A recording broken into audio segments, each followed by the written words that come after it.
At 84, Ann-Margret speaks with a calm clarity shaped by decades of performance, private challenge, and reflection, and her voice today carries gratitude rather than longing.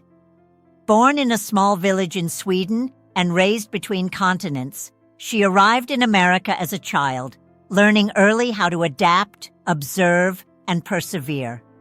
Music and movement became her natural language, a way to communicate before words felt fully settled. By her college years, her talent was unmistakable, drawing attention not through ambition, but authenticity. When George Burns offered her an early stage in Las Vegas, it became the doorway to Hollywood rather than a destination itself. Looking back now, Ann-Margret views those beginnings not as luck, but as preparation, shaped by discipline, cultural curiosity, and an instinct to keep moving forward with humility and determination. Finding her place in Hollywood, Ann-Margret's rise in the early 1960s carried an energy audiences instantly recognized, blending warmth, vitality, and musical confidence into a presence that felt both approachable and magnetic. Films like Bye Birdie introduced her as more than a newcomer, revealing a performer capable of balancing innocence with bold expression. She moved fluidly between acting and recording, building parallel careers without allowing either to overshadow the other. Though often framed as a glamorous symbol of her era, she quietly pushed beyond surface expectations, pursuing roles that demanded emotional nuance and depth. Over time, her performances earned critical respect and award recognition, affirming her belief that longevity required growth.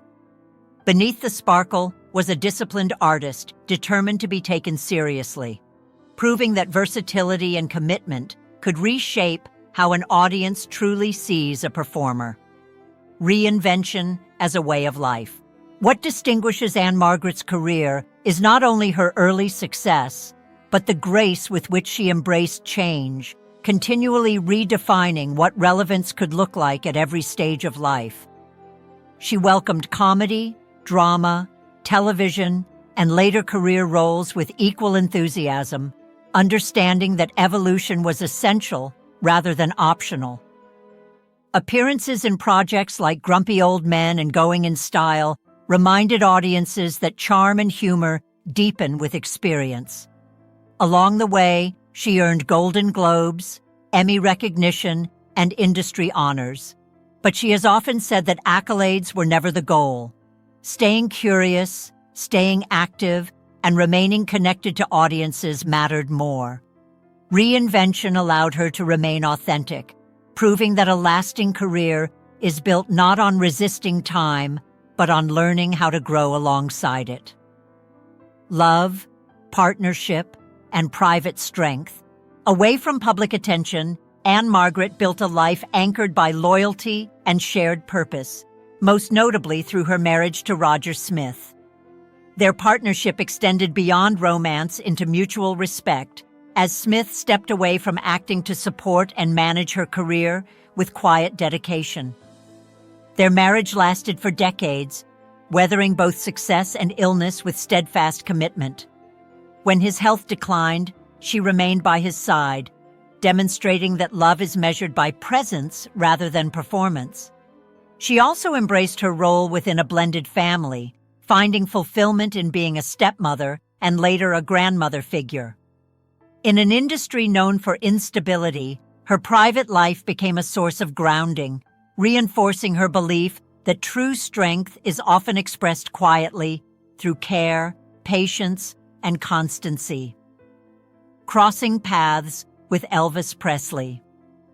One of the most discussed chapters of Ann-Margret's life began during the filming of Viva Las Vegas, when she and Elvis Presley met at a moment of rapid rise for both. Their on-screen chemistry reflected a genuine comfort rooted in shared musical instincts and an understanding of sudden fame. Away from cameras, their connection was shaped by laughter, creativity, and conversations about music and the pressures of being constantly visible. Ann-Margret recalls that time as exhilarating yet deeply human, defined by spontaneity rather than spectacle. In a world that often magnified appearances, their bond offered familiarity and ease. With years of perspective, she views that chapter not as a headline, but as a meaningful encounter between two artists navigating extraordinary circumstances with sincerity and mutual respect.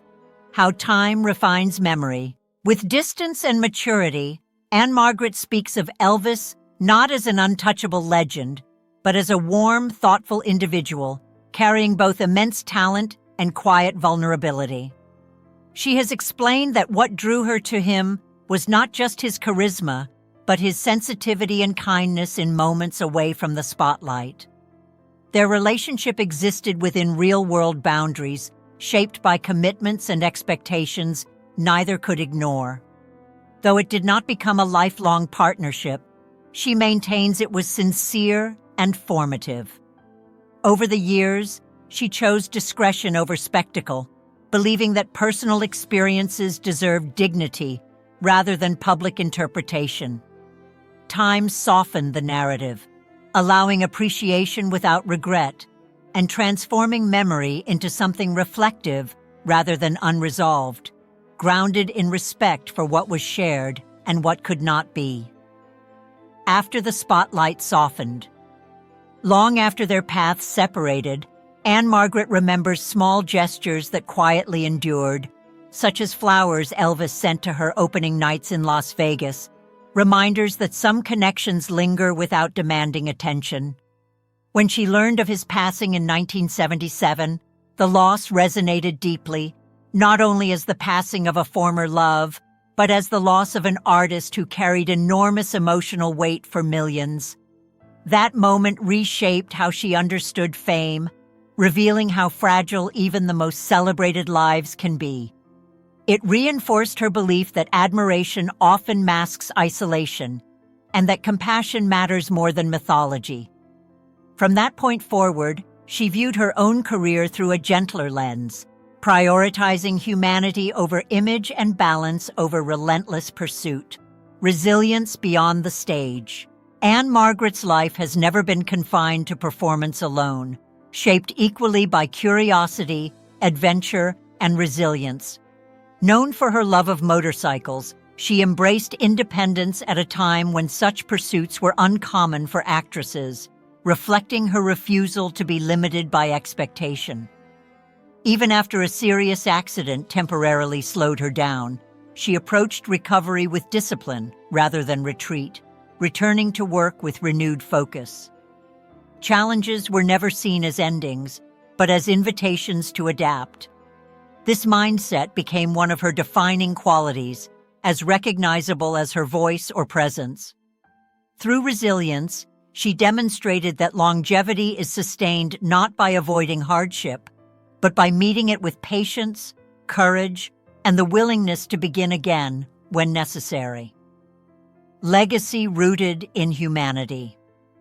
Today, Ann-Margret looks back with appreciation rather than regret, understanding that every chapter contributed to the woman and artist she became. Her legacy is not about preserving youth or rewriting history, but about honoring experience with honesty and grace. In speaking openly about Elvis, she offers remembrance rather than revelation, choosing empathy over drama and dignity over speculation. Her story reminds us that behind iconic images are human lives shaped by connection, perseverance, and care. At 84, she speaks from perspective, showing that while fame fades and roles change, what endures are relationships, creativity, and resilience. In sharing her journey, Ann-Margret invites us to see beyond myth and recognize that a life well lived is measured by depth, not applause.